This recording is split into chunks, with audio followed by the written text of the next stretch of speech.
Hello guys. आज हम लेके आए हैं प्री बोर्ड कक्षा 12वीं राजनीतिक शास्त्र का पेपर। मैक्सिमम मार्क 80 नंबर का रहेगा। चलिए वीडियो को स्टार्ट करने से पहले हमारे चैनल को सब्सक्राइब कर लीजिए और लाइक करिएगा, और जिससे आपको वीडियो अपलोड होने से आपको नोटिफिकेशन मिल जाएगा। ठीक है, स्टार्ट करते हैं। क्वेश्चन नंबर पहले से। पहला है बहुविकल्पीय प्रश्न है, उत्तर देना है। पहला है नई आर्थिक नीति में किसे सम्मिलित किया जाता है। हाँ, और ध्यान देने की बात है कि अच्छे से तैयार कर लीजिएगा। जो मेरे क्वेश्चन बहुत सारे आपको पेपर में देखने को मिलेंगे, अच्छे से वीडियो को बिना स्किप किए चलते रहने देना, सुनते जाइए, फिर आप पढ़िएगा। और किसी यूट्यूब के भरोसे मत रहिए और कहीं भी भटकने की ज़रूरत नहीं है, इसमें प्लेटफॉर्म सब मिलेगा। दूसरा है 26 जून 1945 में संयुक्त राष्ट्र चार्टर पर कितने देशों ने हस्ताक्षर किया था। तीसरा है दक्षिण एशिया में सबसे बड़ा देश है। सुरक्षा का बुनियादी अर्थ क्या है, बताना है। क्योटो प्रोटोकॉल किससे संबंधित है, बताना है। ग्रीन हाउस गैसों को उत्सर्जन से वगैरह है। बोल्शविक क्रांति कहाँ हुई थी, बताना है। यहाँ से एक अब आते हैं खालिस्तान में। क्वेश्चन नंबर खालिस्तान है वैश्वीकरण के कारण पूरी दुनिया के व्यापार में खालिस्तान हुई थी, क्या हुई थी, बताना है। कोलंबो जी में राजीव जयवर्धन ने समझौता वर्ष में हुआ था, बताना है। विश्व बैंक की स्थापना वर्ष में हुई थी, बताना है।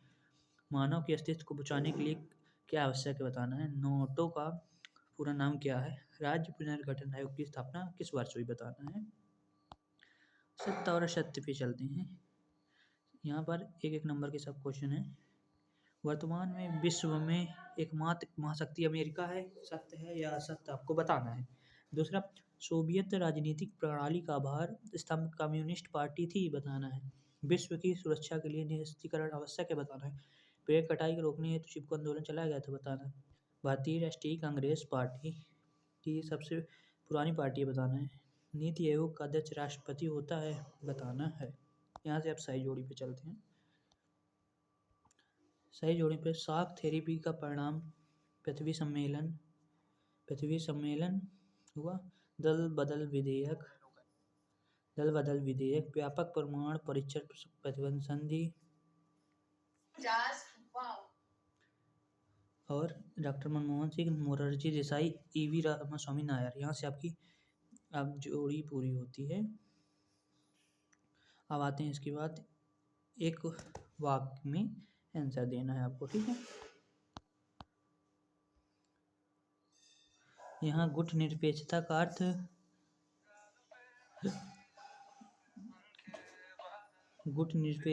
है, बताना है। सार्क संगठन की स्थापना कब हुआ, कहाँ हुई, बताना है।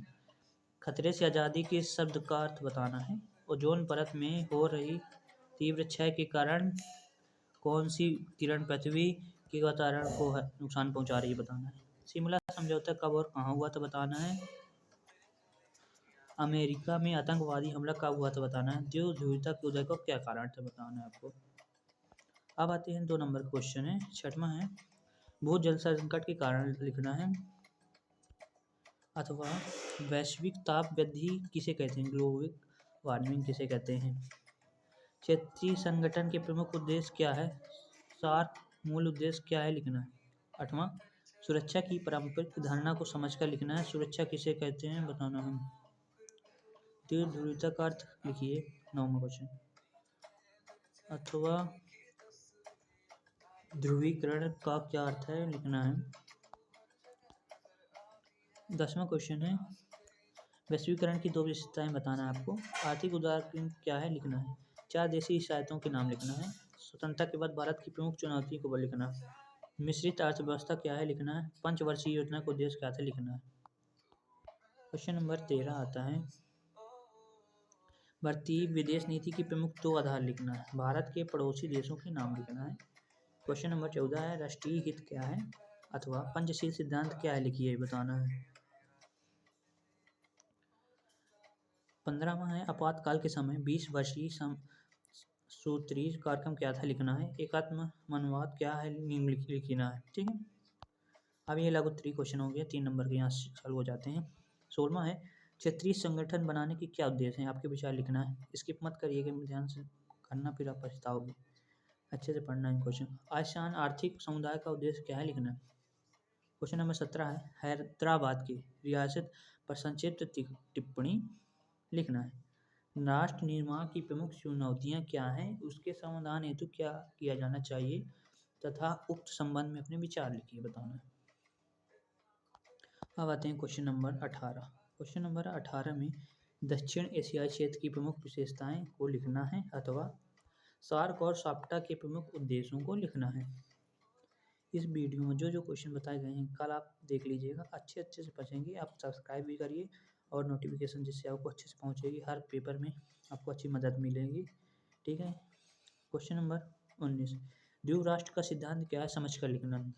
22वां संविधान संशोधन क्या है, किन परिस्थितियों में इस संशोधन को पारित किया गया, बताना है। अब आते हैं, यहाँ से आपके क्वेश्चन 3 नंबर के समाप्त हो गए। अब यहाँ से आपको दीर्घ उत्तरीय प्रश्नों के उत्तर देना, जिसमें 4 अंक मिलेंगे क्वेश्चन में। पहला है 20 का, न्यास परिषद क्या है, हाईसेक प्रमुख कार्यों को समझकर लिखना है अथवा संयुक्त राष्ट्र संघ के आधारभूत सिद्धांतों को समझकर लिखना है। क्वेश्चन 21 है, गठबंधन सरकार का होना लोकतंत्र के लिए अच्छा है या नहीं, उक्त संबंध में अपने विचार लिखना है। अथवा है, पड़ोसी देशों के साथ भारत के संबंध किस तरह से होने चाहिए, उक्त संबंध अपने विचार लिखना, ठीक है। 22वां है, निम्नलिखित टिप्पणी करना, शांतिपूर्ण सह-अस्तित्व की नीति, विदेश नीति की मामलों में सरसमिति अथवा भारतीय जनजाति के अथवा भारतीय राजनीति के प्रमुख उद्देश्य क्या होना चाहिए, उक्त संबंध में अपने विचार लिखना है।